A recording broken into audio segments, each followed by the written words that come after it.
So then you get on The Wire.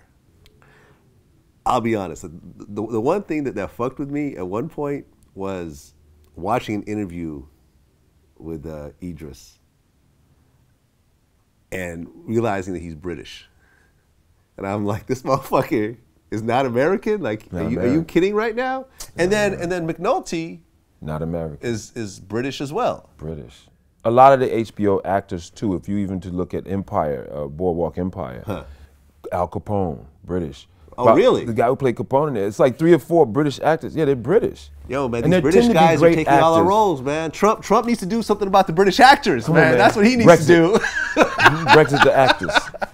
They deserve the roles because no, I mean they're obviously great actors. Better, not just great. They're often better because my theory on it is that they grow up with Shakespeare from day one. Right.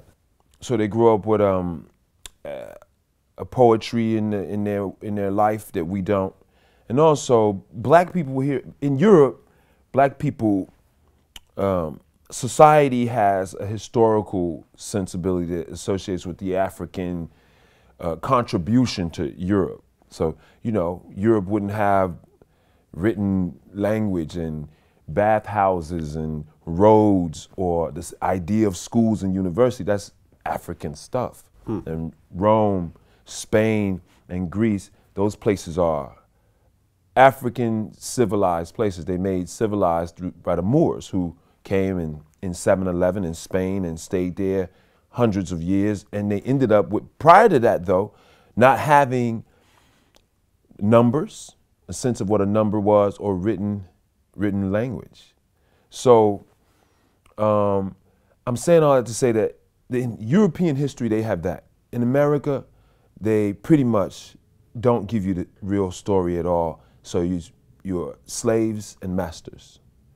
You see, it's a big difference. It makes the black Americans grow up with a built-in inferiority switch that is always in the shadows. If you really believe you come from slavery. There's a lot of questions to be had about all of that. Lots of black people don't come from a slave background but don't know it. We all believe we come from one giant slave. You dig? Or from some plantation. While in Europe, the European black people associate with Africa. Africa, yeah. We over here, we found ourselves disassociating with it. When I was young, it was bad to be, oh, you look African, or you know, those were bad things to say. Meanwhile, we didn't know, oh, my cousin was Cleopatra. You dig? Something empowering so that the inferiority switch don't just turn on when you come out the house and a white cop drives by. Or you feel like you walking through a Walgreens. Imagine you walking through a store that everybody walks through casually and has no sentiment at all but for what they want to buy, but you feel like they think you're gonna steal. Yeah. So that is a heartbreak, dog.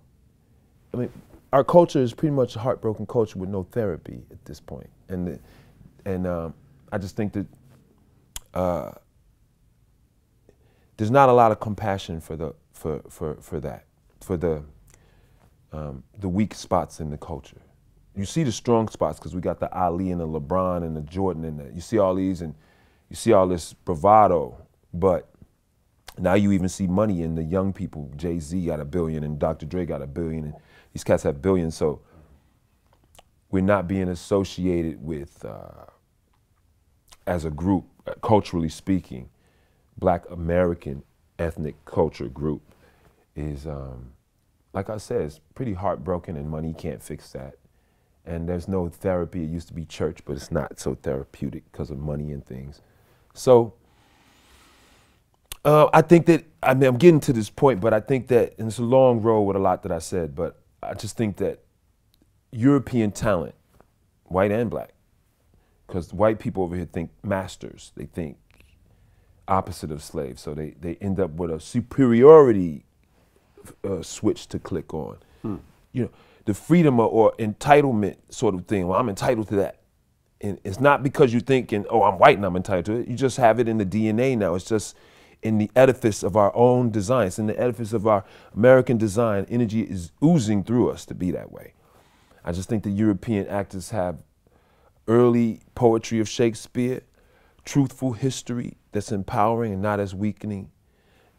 Idris is empowered by that. All of the talents are empowered by it, white or black European talents, because they just know the truth. Yeah. They come over with more of the truth. And so with that out the way, now they got the truth. Now they can go act better than me. Because I got the inferiority switch that needs therapy in a sense. You know, when I say I mean we, Americans, black or white, we have switches that are in the DNA that belong to 100 years of bullshit that never got therapy or cleared up or truthfully told to us. If you don't go find your own truth in America, you will not grow up with the truth. Unless your dad gave it to you or your mom gave it to you. Well, yeah, I mean, I mentioned this in some of my other interviews.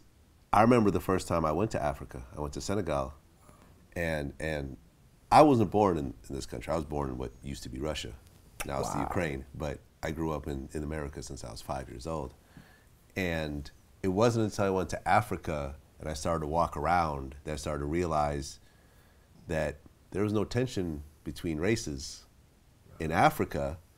And I just always assumed in my head that that was a genetic thing. People look differently, so they're gonna act differently towards each other. And it suddenly clicked that I'm like, oh, this is an American thing.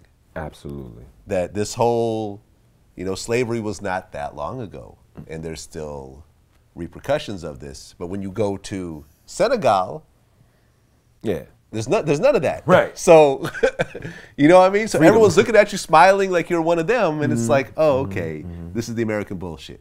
I finally see it. I really, everyone who's listening to this, really, you guys need to travel to really understand. You do need to travel. Where you live too, yeah. Because if you just stay where you are, you're never gonna figure it out. You're never gonna figure it out. Yeah. And no one's over here to help you figure anything out. Right. Or to help you get a job, or people kill me. I said, I want the president to give me a job. Well, what the fuck do you do? Right. What do you do? Yeah, everyone who voted for Trump that was broke is still gonna be broke after Trump. The basket of deplorables about to go through some deplorable shit if they don't, you know what I mean? Like, right. But it's a mess, dog. It's such a mess. I don't even want to go in that direction. Yeah, I feel you. I got to pick up my daughter at some point. So, you're on The Wire. And I feel like in the beginning, The Wire didn't take off. Like people knew about it, but the acclaim started to come like way later. 3-4 seasons in, something like that. Yeah, way later. But when it started to take off, how did it feel? It never stopped. Well, it was after the fact for us. You know, it actually took off when we were pretty much done doing it. So it was just odd. You know, it's odd for all of us. But we're an alumni now, the cast of The Wire, and people associated with the best show of all time. And we're just, but again, not to make this race, because I know that's just, it's not about race. But I couldn't imagine a show that critically acclaimed not having more critical success, the success of awards like an Emmy or nominations. Wait, you guys had no Emmys? No Emmys. No. What? Yo, man. Yo, my mind is blown right now. I just assumed you guys had Emmys. No, I think it was 2 nominations maybe in 5 years, and it was a writer. A writer got a nomination, I think, and that was it. Maybe one other. Well, yeah, that's the way it goes. But Sex and the City got, and Sopranos. Sopranos was great, though. It was 6 feet. They all were great. But what happened to? What happened to The Wire? Oh, but that's Baltimore, so you know. What happened to The Wire? Yeah. You know, and in fact, I remember going to meet with Little Melvin. Oh yeah, wow. Who The Wire was based on before he died. And I got to hang out with him a little bit because we were gonna do like a little documentary piece on him. Ended up not working out, but I hung out with him a little bit, and I guess The Wire was co-written by the cop that busted him, or something like that. It was there's a whole interesting story behind. David Simon was a newspaper journalist and writer. Yeah, he also a writer and creator of The Wire, and forgive me because my name game is really bad, but. Other people involved also were Baltimoreans who were in the era where these things on The Wire were happening, and they reported it, and the police officers who also were writers and the writers. Yeah, it was just perfect storm, The Wire. Yeah, and you know what was interesting was I remember when we went out to Baltimore to go meet with Little Melvin, and you know my friend Cavario was taking me around the streets you know, in the various neighborhoods, I had never seen so many boarded up houses. You know, people call bandos now. Yeah. I had never seen, like, entire blocks were just boarded up. Like, I've never seen that much poverty widespread like it was in Baltimore. It was something else. Yeah, it is. I remember when I got the role, I was thinking, you know, I'm gonna have to be in Maryland. I had never been to Maryland. Right. It sounds like it's such a beautiful place. I was thinking, man, you know, Maryland, I look it up, man, crab cakes. You get there, yo, you like, Baltimore is, I commuted. The time I spent shooting, I rarely lived in Baltimore because I felt like it was such a, in fact, I commuted, and sometimes Idris and I rode from New York or New Jersey. He would be in Jersey, I'd catch him in Jersey, and we ride to, he drove the times that we did it. But I commuted. I stayed in basically New York, and I took the train most of the time to Baltimore to shoot The Wire. So yeah, because the city is so downtrodden at that time and so depressed that you felt like measly doing some acting assignment. You felt like you needed to do more. So, what do you think was your greatest memory of doing The Wire? Man, you know, that's a really good question. That's funny. I've never been asked that. It's a pretty simple question. I've never been asked that before, but they're just, right now, memories are clicking in my head, and I think really just when I got The Wire is what I'm really most, because once I get a role, I like to be immersed in it, and then I forget it. You understand? I go in, and then I watch it maybe once. I haven't seen all the episodes of The Wire, you understand? People know more about The Wire than I do at this point. You know, they do. They can come and tell me stuff that I don't know, you know, and I gotta say, yeah, well, yeah, that happened, yeah, and I don't even know it, you know what I'm saying? Because they know more than I do. I know my side of it, because I remember Avon, but they'll know McNulty's stuff, and they'll know everybody's stuff, and be talking to me characters' names that I don't even know. Because it's a rich story, The Wire. And, you know, but as far as my memory, and the best memory, well, I'll tell you one. It's 1 a.m. in the morning, we're shooting, and I'm in a trailer, and we get to knock at the door. It's time for me to go on the set. So it's me and Idris about to do it. It's a famous scene, actually, where they got this orange couch out there, and we're walking through the projects, and it's like abandoned buildings, and we're walking through this empty lot, basically, headed toward the orange couch. It has my nephew on it, D'Angelo. So anyway, before they say action, I'm sitting there with Idris, we're talking, and we're going through the scene, right?